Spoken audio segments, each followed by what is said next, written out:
Anyong mga kabayan, ito na naman ang inyong kuratsa ng South Korea.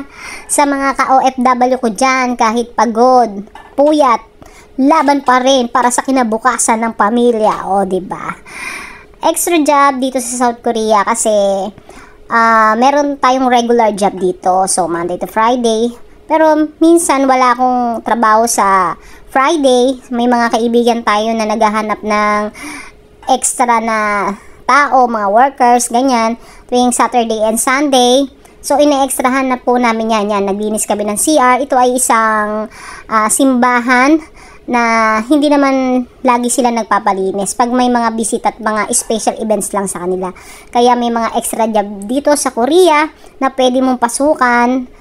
Maliban sa pagiging factory worker, syempre, kumbaga, sideline lang naman yan. So, kailangan din nating extra, diba? Para may extra income tayo.